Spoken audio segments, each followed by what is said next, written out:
राधे राधे। मुकुंद भक्ति चैनल में आप सभी का हार्दिक स्वागत है। आज हम आपको सोमवार व्रत कथा के बारे में बताएंगे।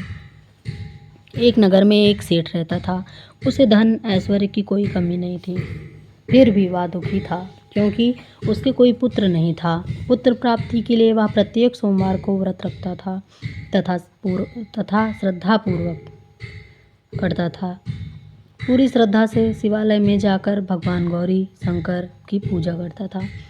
उसके भक्ति भाव से दयामयी पार्वती जी द्रवित हो गई और एक दिन अच्छा अवसर देखकर उन्होंने शंकर जी से विनती की, स्वामी, यह नगर सेठ आपका परम भक्त है, नियमित रूप से आपका व्रत रखता है, फिर भी पुत्र के अभाव से पीड़ित है।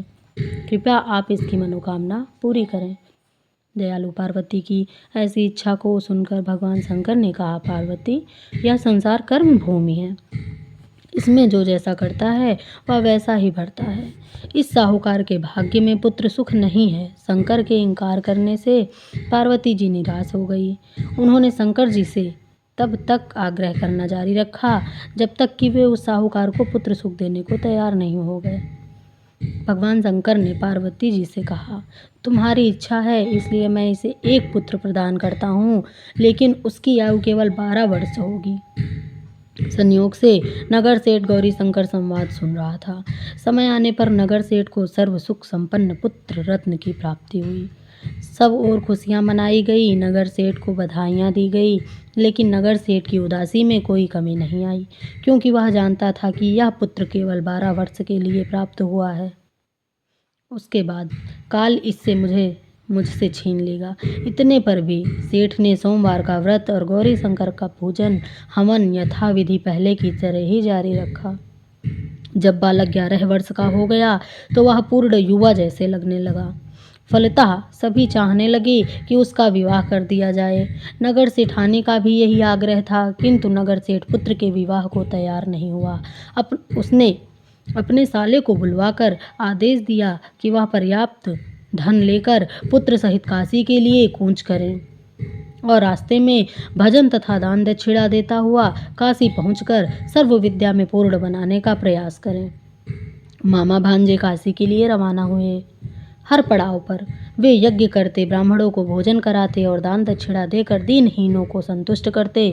इसी प्रकार वह काशी की ओर बढ़ रहे थे कि एक नगर में उनका पड़ाव पड़ा और उस दिन उस नगर के राजा की कन्या का विवाह था। बारात आ चुकी थी, किंतु वर पक्ष वाले भयभीत थे, क्योंकि उनका वर एक आंख से काना था। उन्हें एक सुंदर युवक की आवश्यकता थी। गुप्तचरों से राजा को जब सेठ के पुत्र के रूप गुण की चर्चा का पता लगा तो उन्होंने विवाह के पूरा होने तक लड़का यदि दूल्हा बना रहेगा तो वे उन दोनों को बहुत धन देंगे और उनका एहसान भी मानेंगे।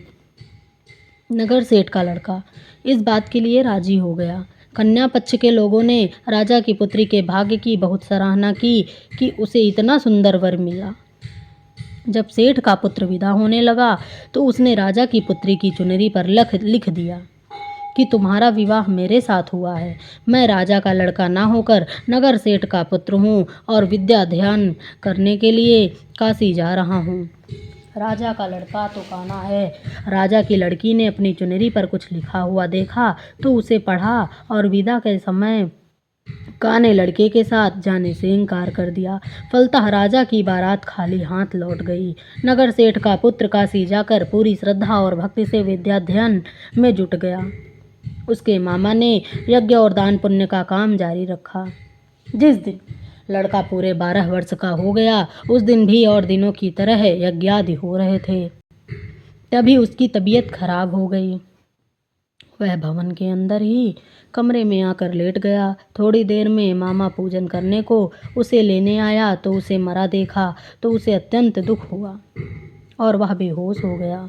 जब उसे होश आया तो उसने सोचा कि यदि मैं रोया चिल्लाया तो पूजन में विघ्न पड़ेगा, ब्राह्मण लोग भोजन त्याग कर चल देंगे। अतः उसने धैर्य धारण कर समस्त कार्य निपटाया और उसके बाद जो उसने रोना शुरू किया तो उसे सुनकर सभी के हृदय विदीर्ण होने लगा। सौभाग्य से उसी समय उसी रास्ते से गौरी शंकर जी जा रहे थे। गौरी के कानों में वह करुण क्रंदन पहुंचा तो उनका वात्सल्य से पूर्ण हृदय करुणा से भर गया। सही स्थिति का ज्ञान होने पर उन्होंने शंकर भगवान से आग्रह किया कि वे बालक को पुनः जीवन प्रदान कर दें। शंकर भगवान को पार्वती जी की प्रार्थना स्वीकार करनी पड़ी। नगर सेठ का इकलौता लाल पुनः जीवित हो गया। शिक्षा समाप्त हो चुकी थी। मामा भांजे दोनों वापिस अपने नगर के लिए रवाना हुए। रास्ते में पहले की तरह दान दक्षिणा देते उसी नगर में पहुँचे जहाँ राजा की कन्या के साथ उस लड़के का विवाह हुआ था। तो ससुर ने लड़के को पहचान लिया। अत्यंत आदर सत्कार के साथ उसे महल में ले गया। शुभ मुहूर्त निकालकर कन्या और जमाता को पूर्ण दहेज के साथ विदा किया। नगर सेठ का लड़का पत्नी के साथ जब अपने घर पहुंचा तो पिता को यकीन ही नहीं आया।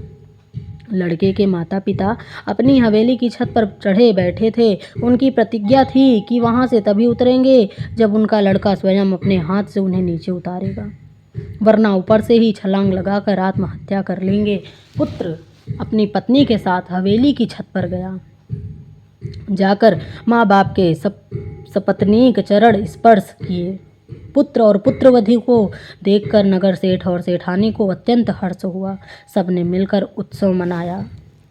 हर हर महादेव, ओम नमः शिवाय। इसके बाद आरती करके भगवान शंकर की पूजा समाप्त करें।